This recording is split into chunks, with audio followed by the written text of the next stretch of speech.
안녕하세요. 홍은주 꽃예술원의 원장 홍은주입니다. 오늘은 이렇게 침봉을 가지고 꽃을 한번 테이블 장식을 하는 거를 해보도록 하겠는데요. 보통 이렇게 유리화기에다가 꽂을 때는 오아시스라는 것을 넣고 꽂는다든지 핸드타이드로 같은 방향으로 꽃을 잡아서 여기다 넣는다든지 하는 방법이 있는데요. 오늘은 환경을 생각해서 오아시스 사용하지 않고 이렇게 침봉을 가지고 사용을 하겠는데요. 이 침봉은 동양꽃 꽂이할 때 꽃을 고정하는 도구로 쓰는 겁니다. 그래서 이런 침봉을 가지고 하면 엄청나게 오랜 동안 쓸 수가 있죠. 그래서 이거를 물에다가 한번 유리 안에다가 넣도록 하겠습니다. 자, 이렇게 넣은 다음에 꽃을 꽂으면 보기가 싫겠죠. 그래서 이렇게 아기스라는 입으로 이렇게 해서 침봉이 보이지 않도록 둘레를 이렇게 그린으로 처리를 해보도록 하겠습니다. 두 장으로 해서 전체적으로 채워도 되겠지만 오늘 이렇게 한 장으로 채워도 침봉이 보이지 않아서 괜찮을 것 같아요. 그리고 이제 오늘 쓸 살랑살랑한 소재는 이렇게 아미를 쓰겠고요. 엄청 오래가는 크리스마스 로즈라고 불리는 헬리브루스고요. 장미가 또 예쁘죠. 이렇게 장미를 사용을 하겠는데요. 오늘 또 사용할 장미는 두 가지 컬러입니다. 이렇게 헬레브루스에서 파생된 그런 색깔이 두 가지 톤이 느껴지죠. 리시안사스 얼굴이 엄청 큽니다. 얼굴이 커서 어떤 공간을 메꾸는 그런 역할을 하고요. 라인 플라워로 해서 넣었는데요. 오늘 또 사용할 꽃은 이게 금호초를 이용해서 라인을 두 가지로 이렇게 사용을 해보도록 하겠습니다. 자, 침봉에 꽂는 위치는 전체 유리가 라운드이고 컵 모양이기 때문에 라운드 형태로 꽂는데요. 정확한 라운드보다는 약간 엇비슷하게 좀 울리불리하고 불규칙적인 그런 것을 하겠는데요. 자, 여기에 침봉에다 꽂을 때는 너무 높지 않게 해주시고요. 좀 약간 이렇게 해서 침봉에 이렇게 꼭 꽂으시면 돼요. 이런 식으로 높낮이의 변화를 주면서 해보도록 하겠는데요. 이쪽은 크고 이쪽은 조금 작고 하면서 침봉에 꽂는 게 보이시나요? 엄청 쉽게 빠르게 할 수가 있죠. 그리고 이제 봄에 많이 나오는 히아신스로 해도 되고요. 이렇게 스토크인데요.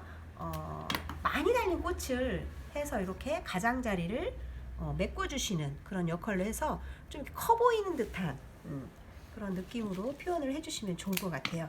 이렇게 테이블 장식을 하면 꽃도 오아시스에다 꽂지 않고 이렇게 침봉에다 꽂으니까 동양꽃 꽂이 뿐이 아니라 이렇게 가정에서나 사무실에서나 내가 꽃을 보고 싶을 때 꽃을 사다가 이렇게 침봉에 몇 송이만 딱 꽂아도 되죠. 이렇게. 자, 이렇게 예쁘죠? 이런 식으로 침봉에 꽃을 꽂았습니다. 자, 그래서 물에 담기는 부분들은 전부 꽃이 줄기에 물이 닿지 않도록 그렇게 해주시면 되고요. 이렇게 해서 중앙에도 하나 넣어주고요.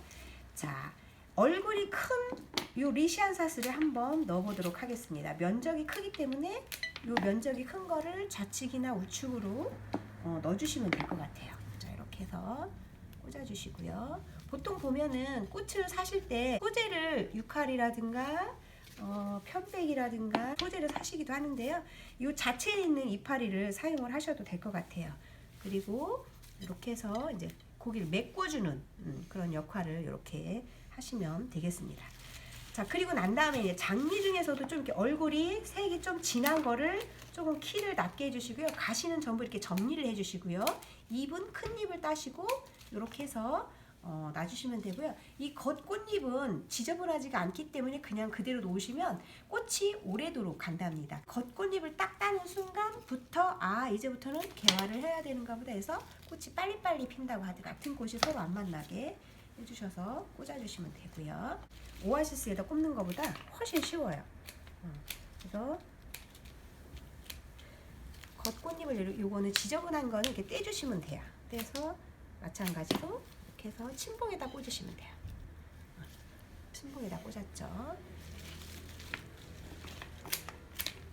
그래서 장미도 낮게 이렇게 꽂아주시면 되고요. 헬레브루스를 이렇게 또 측면에서 살짝 이렇게 내려오도록 이런 식으로 꽂아주시면 더 예쁠 것 같아요.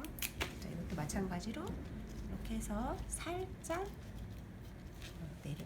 집에서 하실 때는 상관이 없는데 배송을 하실 때는 물을 넣고 가지 마시고요. 가셔서 생화수명 연장제를 꼭 타서 넣어서 가져가셔서 해주시면 될 것 같아요. 자, 이렇게. 자, 이렇게 큰 얼굴을 좀 꽂았으면요. 블랙로스는 약간 불규칙적으로 이렇게 넣어주시는 게 좋죠. 가장자리도 넣어주시고, 그 다음에 밑으로 흘러내리게도 이렇게 해주시고요. 그래서 가운데도 좀 넣어줄게요. 그래서 높낮이가 있게끔 흘러내리게 이렇게 해주시면 될 것 같아요. 공간이 비었다 싶은 데다가 또 이렇게 하얀 니시안사스를 해서 넣어주시고요. 그리고 아미초로 이제 살랑살랑한 분위기를 한번 만들어 보도록 하겠습니다.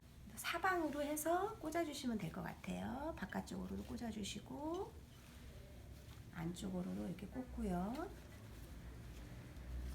살랑살랑한 분위기 때문에 연출이 쉬울 것 같아요. 이렇게 해서 침봉에다가 이렇게 꽂아주시고요. 그래서 풍성한 테이블 장식이 되고요. 아름다운 테이블 장식이 되겠지요. 이쪽에도 하나 넣을게요. 그래서 불규칙적인 그런 라운드를 해주시면 될 것 같아요. 한류화는 공간의 제약을 받지 않는 곳이라면 이렇게 커 보이게 해서 꽂아주시면 훨씬 더 예쁘죠. 이렇게 커 보여서 예쁘죠. 그리고 공간의 확장성도 있기 때문에 파티하는 곳이라면 되게 예쁠 것 같아요. 그래서 이렇게 잘라서 또 이쪽에도 한면에도 이렇게 라운드지만 이렇게 좀 커 보이게 좀 옆으로도 이렇게 좀 빠지게 이렇게 해주시면 작은 테이블보다는 좀 커 보이는 테이블 장식에 해도 좋고요. 케이터링 할 때 넣으셔도 좋죠. 그리고 물에 들어가는 부분의 줄기에 해당하는 모든 잎과 꽃은 아깝지만 다 이렇게 따주시기 바랍니다. 따주셔서 이렇게 해서 넣어주시면 훨씬 더 이렇게 커 보이고 예쁘죠. 자, 이렇게 해서 이제 마무리를 했고요. 줄기 부분까지만 물을 채워주시면 돼요. 이렇게 채워주시고 생화수명 연장제인 이 프로라이프를 넣으셔서 꽃이 오래 갈 수 있도록 해서 뒤에서 제가 넣을게요. 이제 넣어주시면 되겠습니다. 그럼 꽃이 부패가 되지 않고요. 오래오래도록 보실 수가 있겠죠. 여러분들 침봉을 사용한 테이블 유리 꽃장식 어떠세요? 새로운 시도죠. 자, 이렇게 해서 여러분들도 봄을 집안에 가득 채워보세요. 감사합니다.